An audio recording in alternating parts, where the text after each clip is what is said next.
Dude, you shouldn't let people know that before you film them. Prayer is faith, man. You gotta. God can. If you believe God can hear you, then talk to Him.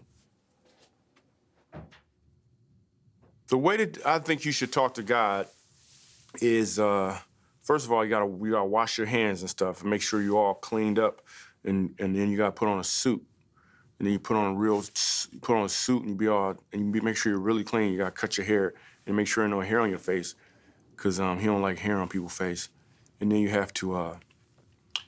Then you gotta clean your car too, because when you get to the place, it gotta be like a park. You wanna show up in a clean car, and then you get there, and then you drop on your knees. You can't pick the left knee first or the right knee, because you can't go left or right. God's not like the right wing. You got both knees need to drop at the same exact time. Ideally, at like 12:30 on a Sunday afternoon is the perfect time. You go up to the highest point in your neighborhood. You don't have to leave and find a mountain, because that's not realistic. Go to the highest point in your neighborhood, whether it be your neighbor's hill or whoever. You just go there, drop both knees at the same time, and then the first words out your mouth have to be, okay, I'm gonna stop, because that's ridiculous. The way that you talk to God is just like I'm talking to you right now.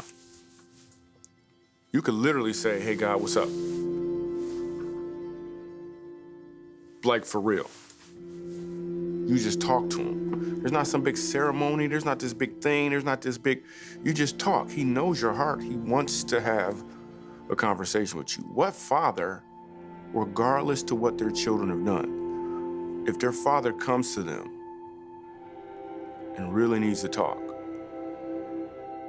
what father's not gonna listen? What good father won't listen? He's a good father.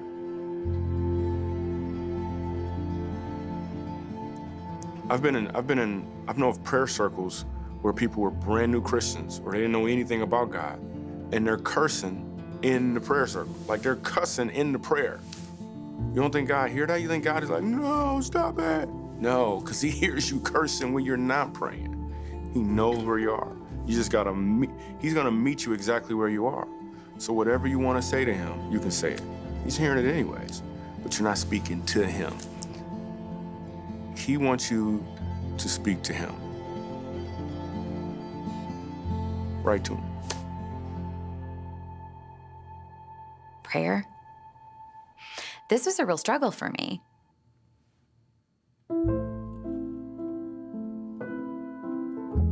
I'm very type A. I like to know what the plan is, what the schedule is. I want to make sure that I'm doing everything exactly how I'm supposed to. I wanted to know, how do you do it? How do you do prayer? What does it look like? What are the rules?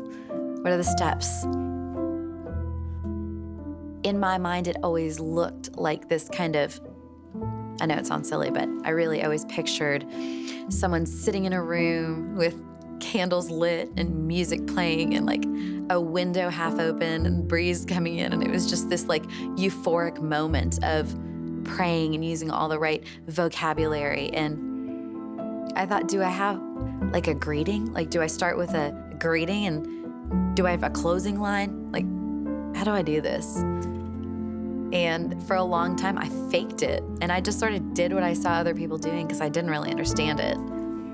And there was one night that I was laying in bed and I was just like, oh God, would you just help me? I'm so confused about this. I'm so frustrated and I don't know how to pray. I don't know how to, and again, it wasn't a voice, but it was just this like keen understanding that God was like, okay, that's what I'm asking you to do.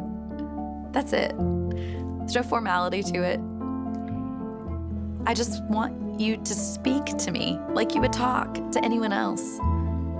And so I took him at his word, and I did. And it was silly things. I'd be walking around my house just in my head kind of going, okay, Lord, give me patience. Oh my goodness, my children are driving me crazy. Give me patience. Or, I'd have something coming up. My husband would be traveling. I'd pray for safety on his flight. But it's not a foolproof thing. It's not like you can ask for a specific miracle or situation in your life and all of a sudden it comes to fruition. But you start the conversation and you continue listening. And eventually, I believe you'll hear Him. It's God's nature to want to meet you in your questioning.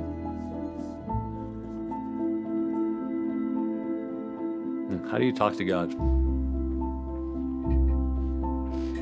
It's weird to think, actually, that like if we speak out loud, that like the creator of the universe is actually hearing you. I oftentimes find it's weird. You'll get used to it later, but as you get maybe started in just learning how to speak to God, communicate, I'd actually encourage you to write stuff down, just like you would write a kind of a cute note to some new girlfriend, or a note that you might write to your sons or daughters about something you saw them do that you loved. Maybe start writing your thoughts to God. You might find that it actually feels more real that way, and then slowly move towards just speaking to him out loud. I don't really take time anymore to just stop and talk to God for a half hour. It seems kind of weird. Because God promises to walk with me throughout the day, I just try to talk all day long to him. One thing that has been helpful to me, honestly, is to ask him things and to then be quiet and see what enters my heart and my mind. It's been amazing growth for me to literally say, God, are there any people today that you want me to pray for? And all of a sudden, I get a download of names. God, is there anybody today? I've got 2 hours free tonight. Is there anybody that I could go encourage? And it's amazing how I just get one name. So when you ask God things, ask him specific things. Maybe stop after you ask him something and just see if he speaks back to you. If some impression comes into your heart, and then when it does, try to act on it. And I think if you will do those things, you'll actually start to see that God is relating with you. He is communicating with you, and he will show up in your life. Sometimes I say it out loud. Sometimes I pray it in the quietness of my heart. Hey, God, I want to see you today. I want to hear you today. I want to know you today. I don't want to just know facts about you, but I want to really know you today so that I can follow hard after you today. And I think in saying that out loud, or sometimes just praying it in the quietness of my heart, that's sort of my proclamation that I'm going to look for God in everything. I'm going to ask God to let me hear his perspective in some situation I might face rather than my own, that everything that I go through, I'm going to filter it through the reality that this is an opportunity to get to know God in an even deeper way.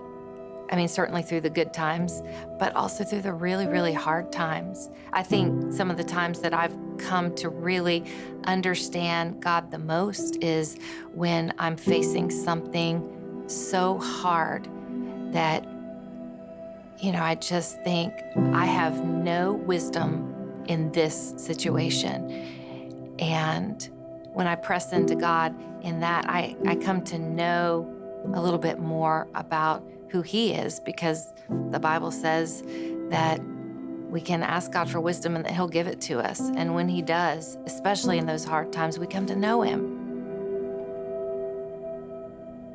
We come to know just something deeper. So I want to see you. I want to hear you. I want to know you, God, so that I can follow hard after you every day. Does this mean that I don't still yell at my kids and then regret doing that? No, of course I still yell at my kids. I'm a messy mom.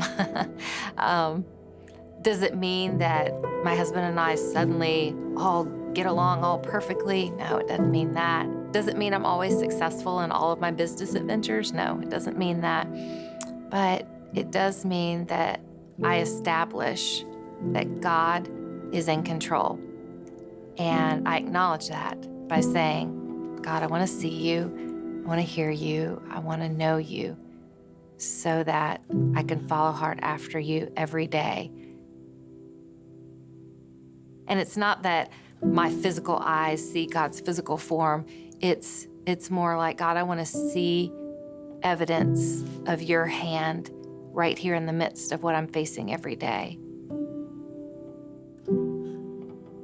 The more I establish a pattern of having God's perspective, the more my perspective about things I face, hopefully, will become like his.